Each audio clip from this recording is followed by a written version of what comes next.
Innal hamdalillah nahmaduhu wa nasta'inuhu wa nastaghfiruhu wa nastahdihi wa natubu ilayhi wa na'udzu billahi min shururi anfusina wa sayyiati a'malina.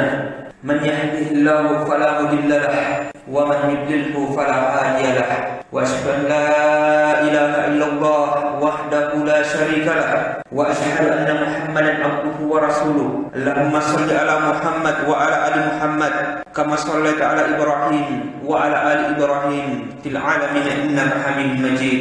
Ayuhan nas, usikum wa nafsi bitaqwallah faqad fazal muttaqun. Qala Allah ta'ala fi kitabil karim, ya ayyuhallazina amanu taqullaha haqqa tuqatih wa la tamutunna illa wa antum muslimun. Wa qala aidan, ya ayyuhallazina amanu taqullaha wa qulu qawlan sadida yuslih lakum a'malakum wa yaghfir lakum dzunubakum wa man yuti'illaha wa rasulahu faqad faza fawzan 'azima. Amma ba'd, fa inna asdaqal hadits kitabullah wa khairal hadi hadi Muhammad sallallahu alaihi wasallam wa syarrul umuri muhdatsatuha wa kullu muhdatsatin bid'ah wa kullu bid'atin dhalalah wa kullu dhalalatin finnar. Hadirin bapak-bapak, saudara-saudara sidang jamaah Jumat yang dimuliakan Allah Subhanahu wa taala. Sejak 1400 tahun yang lalu, Islam telah menetapkan keluarga sebagai sebuah amanah ilahi yang harus dijaga. Anak sebagai salah satu bagian terpenting dalam sebuah keluarga tentu saja harus pula mendapatkan porsi yang memadai sebagai sebuah amanah di pundak para ayah dan ibu.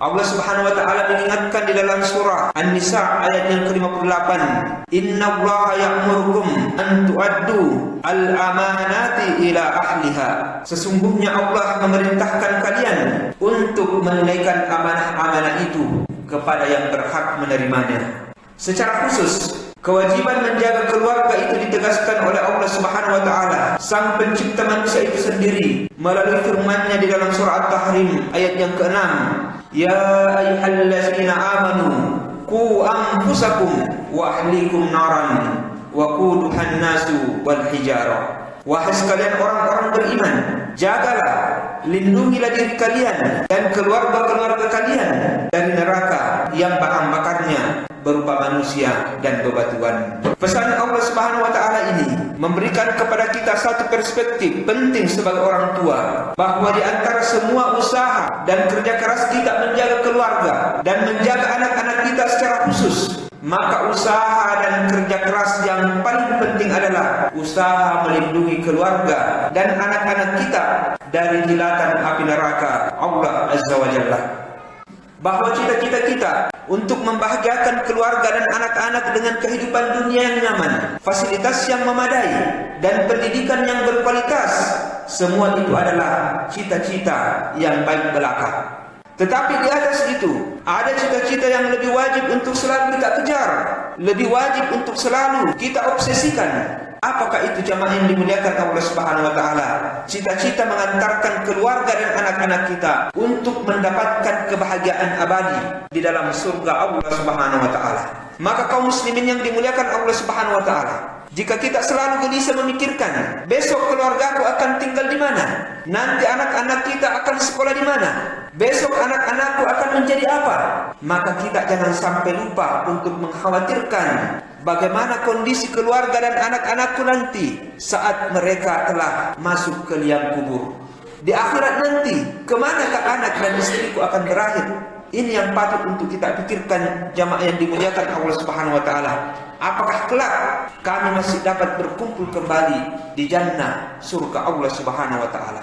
Jamaah Jumat yang dimuliakan Allah Subhanahu wa taala, pesan Allah dalam ayat tersebut memberikan kita satu panduan penting dalam menjaga keluarga dan anak-anak kita. Selama ini mungkin pemahaman kita tentang menjaga anak hanya terbatas pada penjagaan-penjagaan yang bersifat material dan duniawi, agar mereka tidak sakit, kita memberinya asupan gizi yang terbaik, agar mereka tetap nyaman, kita memenuhi semua permintaannya meski sebenarnya memberikan dampak buruk bagi padanya, agar capaian akademiknya gemilang, kita memasukkan mereka ke sekolah-sekolah favorit, bahkan itu pun tidak cukup karena kita lalu memasukkan mereka dalam kursus-kursus terbaik. Lalu ayat ini pun hadir mengingatkan kita semua bahwa selain menjaga keluarga dan anak-anak kita secara duniawi, menjaga kehidupan akhirat mereka harus selalu menjadi prioritas utama kita sebagai kepala keluarga maupun sebagai orang tua.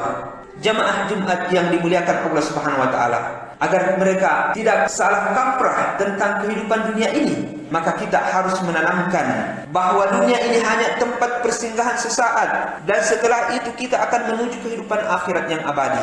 Agar mereka tidak mudah silau dengan penampilan para selebgram dan tiktokers maupun gadget-gadget mereka, maka keluarga dan anak-anak kita harus memiliki nilai atau sebuah value hidup yang jauh lebih kuat, lebih hebat dan lebih mulia. Agar mereka tidak mudah tergiur dengan kebahagiaan-kebahagiaan palsu para YouTuber dan influencer, mereka harus dibimbing hingga merasakan bahwa kebahagiaan sejati seorang manusia hanya bisa diraih ketika manusia itu mendekat kepada Allah, Tuhan yang menciptakan mereka.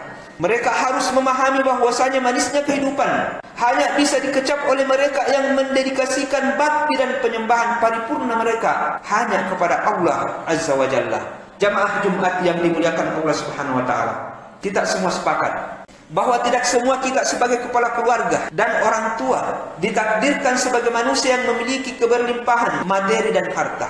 Tetapi kita semua insya Allah diberikan peluang yang sama untuk membekali bekal akhirat untuk keluarga dan anak-anak kita tercinta. Para sahabat Nabi radhiyallahu anhum dan para ulama salaf terdahulu rahimahullah telah menunjukkan melalui kisah hidup mereka bahwa kebanyakan mereka adalah hamba-hamba Allah yang hidup dalam keterbatasan dunia. Tetapi kesempitan hidup tidak pernah menjadi alasan bagi mereka untuk menerjang harta-harta haram untuk menafkahi keluarganya. Keterbatasan hidup tidak pernah menjadi halangan bagi mereka untuk membimbing keluarga dan anak-anaknya menuju kehidupan akhirat yang abadi kebahagiaannya.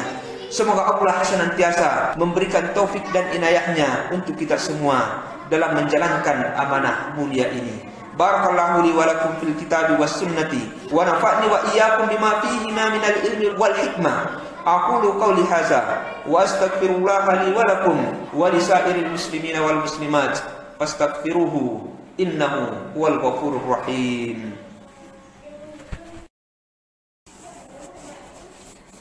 Alhamdulillahi ala ihsani wa syukru lahu ala taufiqihi wa amtinani wa asyhadu an la ilaha illallah wahdahu la syarika lah ta'ziman li sya'ni wa asyhadu anna Muhammadan abduhu wa rasuluh ad-da'i ila ridwani.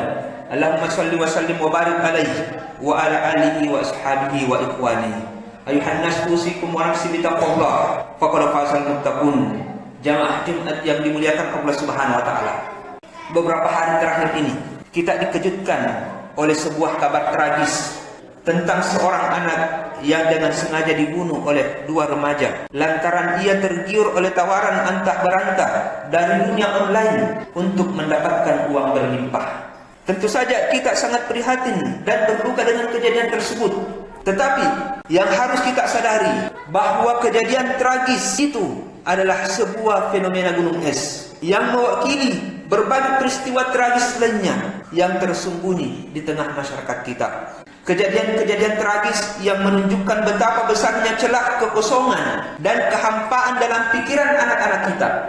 Jika celah-celah kosong dan hampa itu tidak diisi dengan kebaikan, maka ia akan diisi oleh manusia-manusia yang hidupnya hanya untuk mukbang, pamer perawatan tubuh, bermain game tanpa kenal waktu, atau pamer kekayaan dengan menyewa jet pribadi. Jamaah Jumat yang dimuliakan Allah Subhanahu wa taala, biasakanlah untuk berbicara dengan anak-anak kita tentang Tuhan mereka, tentang nabinya dan tentang akhirat. Jangan meremehkan anak-anak kita sendiri sehingga menganggap belum waktunya mereka untuk mempelajari hal itu. Ingatlah bagaimana Rasulullah SAW berbicara dengan seorang anak sepupunya yang bernama Abdullah, belakangan menjadi seorang ulama besar di kalangan para sahabat. Ya gulam, wahai anak kecil, inni u'allimuka bikalimat, sesungguhnya aku akan mengajarimu beberapa pesan. Ihfazillah yahfazka, jagalah Allah Subhanahu wa taala, niscaya Allah Subhanahu wa taala juga akan menjagamu. Ihfazillah tajidahu tujahaka, jagalah Allah Subhanahu wa taala, maka engkau akan mendapatinya di hadapanmu. Iza sa'alta fas'alillah, jika engkau meminta, mintalah kepada Allah. Wa iza sta'anta fasta'in billah, jika engkau meminta tolong, minta tolonglah kepada Allah. Wa'lam, ketahuilah, annal ummata law istama'at ala ayyamfa'uka bi syai'in lam yanfa'uka illa bi syai'in qad qallahu lak. Seandainya semua manusia bersepakat untuk memberikan manfaat dengan sesuatu, maka itu tak akan terjadi kecuali jika Allah telah menetapkannya. Walau istama'u ala ayyadurruka bi syai'in lam yadurruka illa bi syai'in qad kataballahu lak. Dan ketahuilah, andai seluruh manusia sepakat untuk mencelakaimu dengan sesuatu, maka itu takkan terjadi kecuali Allah telah menetapkannya untukmu. Maka jamaah yang dimuliakan Allah Subhanahu wa taala, semoga kita semua dapat berhenti sejenak untuk merenung dan mengambil pelajaran dari peristiwa-peristiwa tragis yang ada. Tidak sekedar sibuk membagikan atau mengomentarinya, karena karunia akal sehat Allah berikan kepada kita untuk kita gunakan berpikir dan mengambil pelajaran dari semua peristiwa-peristiwa yang ditakdirkannya. Dan mari kita tengok kembali sirah para rasul yang mulia serta orang-orang soleh terdahulu. Mereka tidaklah menyandarkan penjagaan itu semata kepada diri mereka sendiri dengan usaha dan upaya dari mereka saja, namun mereka juga meminta penjagaan dari Tuhan yang menguasai langit dan bumi. Dengarlah doa tulus ibunda dari Maryam alaihissalam yang Allah abadikan di dalam Al-Quran tatkala mereka diberikan karunia berupa anak perempuan. Ia bermunajat kepada Allah Subhanahu wa taala, "Falamma wada'atha qalat rabbi inni wada'tuha unsa wallahu a'lamu bima wada'at wa laysa as-sakaru kal unsa. Wa inni sammaituha Maryam wa inni u'izuha bika wa surriyataha minasyaitonir rajim." Maka tatkala istri Imran melahirkan anaknya, dia pun berkata, "Ya Tuhanku, sesungguhnya aku melahirkan seorang anak perempuan dan Allah lebih mengetahui apa yang dilahirkannya itu, dan anak laki-laki tidaklah seperti anak perempuan. Sesungguhnya aku telah menamai dia Maryam, dan aku memohon perlindungan untuknya serta anak-anak keturunannya kepada pemeliharaan engkau daripada syaitan yang terkutuk." Semoga Allah Subhanahu wa taala senantiasa membimbing kita semua, utamanya para ayah, para kepala keluarga, dan mereka yang mengemban amanah dalam mendidik keluarganya, khususnya anak-anak kita, untuk senantiasa memperbaiki dan mendidik serta memberikan perhatian terbaik kepada buah hati kita tercinta, investasi akhirat kita, dan pemberi senyuman indah bagi kedua orang tuanya di hari kiamat kelak. Innallaha wa malaikatahu yusalluna 'alan nabi ya ayyuhallazina amanu sallu 'alaihi wa sallimu taslima. Allahumma shalli ala Muhammad wa ala ali Muhammad kama shallaita ala Ibrahim wa ala ali Ibrahim wa barik ala Muhammad wa ala ali Muhammad kama barakta ala Ibrahim wa ala ali Ibrahim fil alamin innaka Hamidum Majid. Allahumma ighfir lil muslimina wal muslimat wal mu'minina wal mu'minat al ahya'i minhum wal amwat innaka sami'un qaribun mujibud da'wati ya qadiyal hajat. Rabbana zalamna anfusana wa illam taghfir lana wa tarhamna lanakunanna minal khasirin. Rabbana ighfir lana dzunubana wa dzunuba walidina warhamhum kama rabbana shighara. Rabbana la tuzigh qulubana ba'da idh hadaitana wa hab lana min ladunka rahmah innaka antal wahhab. Rabbana ighfir lana wa li ikhwanina allazina sabaquna bil iman wa la taj'al fi qulubina ghillan lil ladzina amanu. Rabbana innaka ra'ufur rahim. Rabbana atina fid dunya hasanah wa fil akhirati hasanatan wa qina azaban nar. Subhana rabbika rabbil izzati amma yasifun wa salamun alal mursalin walhamdulillahi rabbil alamin.